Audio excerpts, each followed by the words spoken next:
अस्सलाम वालेकुम। अच्छा जी, हम नॉन प्रॉफिट ऑर्गेनाइजेशन टॉपिक पे थे एंड 10 क्वेश्चन जो है उसके कंप्लीट हो गए थे।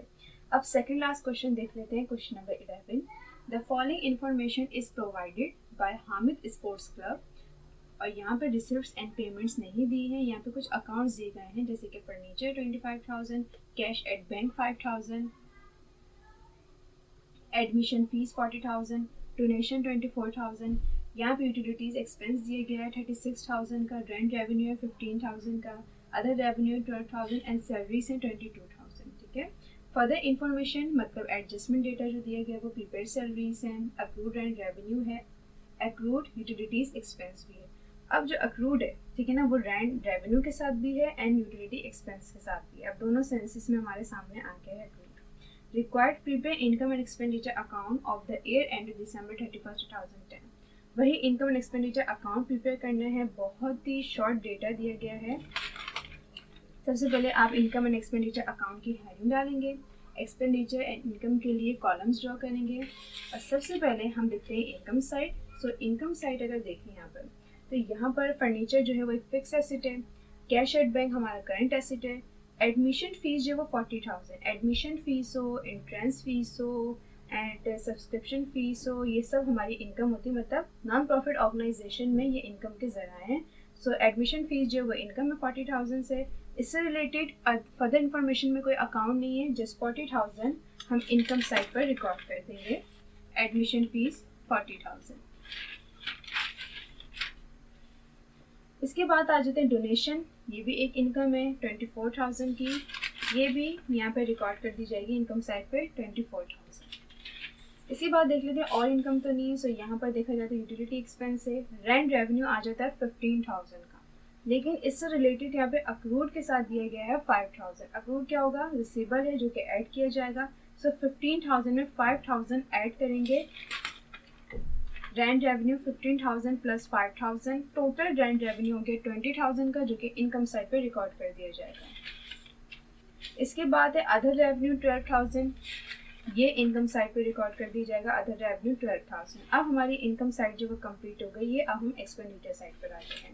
एक्सपेंडिचर साइड पर अगर देखें तो यहाँ पे तो हमारे पास कोई एक्सपेंसेस नहीं था। फर्नीचर है, कैश एट बैंक, ये सब एसेट है, एडमिशन फी, डोनेशन ये इनकम है। यूटिलिटीज एक्सपेंस था 36,000 का एंड यहाँ पे भी यूटिलिटीज अक्रूड के साथ दिया हुआ 44,000 का। 40,000 नहीं 4,000 है, तो 36,000 में अक्रूड हम ऐड करेंगे क्योंकि ये पे बिल है, ये एक्सपेंस हो चुका है लेकिन हमने पे नहीं किया है, जो कि अगले साल हमें जाके पे करना है। सो ये ऐड होगा। यूटिलिटीज एक्सपेंस 30,000 तो हमें डेटा में दिया गया था एंड 4,000 का अक्रूड था, जो कि हम ऐड कर देंगे। टोटल यूटिलिटी एक्सपेंस हो गया 40,000 का, जो कि एक्सपेंडिचर साइड पर हम रिकॉर्ड कर देंगे 40,000 से। इसके बाद रेंट रेवेन्यू, अदर रेवेन्यू, ये हमने इनकम साइड पे रिकॉर्ड कर ली। इनके बाद है सैलरीज 22,000 की और यहाँ पे प्रीपेड सैलरीज दी गई है 3,000 की। प्रीपेड हमेशा माइनस होगा। सो यहाँ पे हमने लिखा सैलरीज 22,000 की तो डेटा में दी गई थी, 3,000 की प्रीपेड थी जो कि हमने माइनस की। अब टोटल सैलरीज हमारे पास 19,000 है जो कि हमने यहाँ पे रिकॉर्ड कर दी। अब अगर देखें तो ऊपर वाले डेटा से हमने इनकम भी सारी ले ली है और एक्सपेंसेस भी सारे ले लिए हैं। फर्दर इन्फॉर्मेशन में प्रीपेड सैलरीज थी जो कि माइनस हो चुकी हैं। अक्रूड रेंट रेवेन्यू था जो कि रेंट रेवेन्यू में ऐड कर चुके हैं। अक्रूड यूटिलिटी एक्सपेंस था जो कि हम इसको भी ऐड कर चुके हैं। अब हमारे पास डेटा में भी कोई एक्सपेंडिचर या इनकम नहीं है और फर्दर इन्फॉर्मेशन में भी कोई इनकम और कोई एक्सपेंस नहीं बचा जो हम रिकॉर्ड करें। अब हम क्या करेंगे? अब हम टोटल करेंगे। टोटल में सबसे पहले इनकम साइड को टोटल करते हैं। सो 40,000 की तो एडमिशन फीस थी, डोनेशन था हमारा 24,000 एंड रेंट रेवेन्यू जो था वो 20,000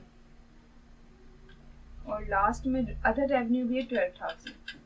सो टोटल जो इनकम साइड थी वो थी 96,000। अब हम एक्सपेंडिचर साइड को टोटल करते हैं। एक्सपेंडिचर साइड में 40,000 का हमारा यूटिलिटी एक्सपेंस था, सैलरीज थी 19,000 की।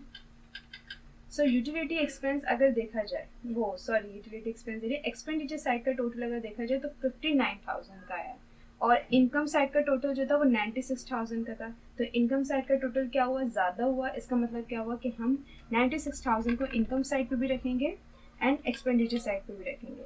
फिर 96,000 को अब हमने मतलब इनकम साइड के टोटल को एक्सपेंडिचर साइड के टोटल से माइनस करना होता है। 59,000 जो है वो हमारा एक्सपेंडिचर टोटल साइड है एंड इनकम टोटल साइड थी 96,000 जो कि हम माइनस कर देंगे सो हमारा डिफरेंस आएगा 37,000 का, ठीक है। 37,000 डिफरेंस है और इसकी जो कमी है वो एक्सपेंडिचर साइड पर है। सो हम यहाँ पे एक्सपेंडिचर साइड पे 37,000 लिख देंगे और इसे क्या नाम देते हैं हम, जब भी एक्सपेंडिचर साइड पर कमी होती है हम इसे सरप्लस का नाम देते हैं।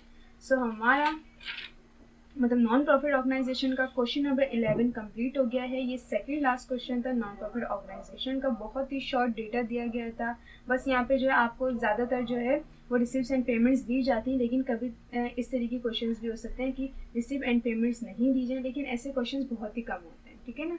नॉन प्रॉफिट ऑर्गेनाइजेशन के सिंपल क्वेश्चन आ रहे होते हैं। कभी ऐसा हो सकता है कि इस तरीके से अकाउंट्स दे दी जाएं, जैसे कि क्वेश्चन नंबर 10 में हमें सारे मिक्स अकाउंट दिए गए थे, हमने आइडेंटिफाई करा था इनकम एंड एक्सपेंडिचर को। इसी तरीके से यहाँ पे भी हमें सारे मिक्स अकाउंट्स दिए गए हैं, जैसे कि फर्नीचर, कैश एट बैंक, ये एसिड है, एसिड का कोई काम नहीं है, भले वो क्वेश्चन में दे दें लेकिन हमें उसका जब काम नहीं है तो हम उसको एक्सपेंडिचर एंड इनकम अकाउंट में जो है वो रिकॉर्ड नहीं करेंगे।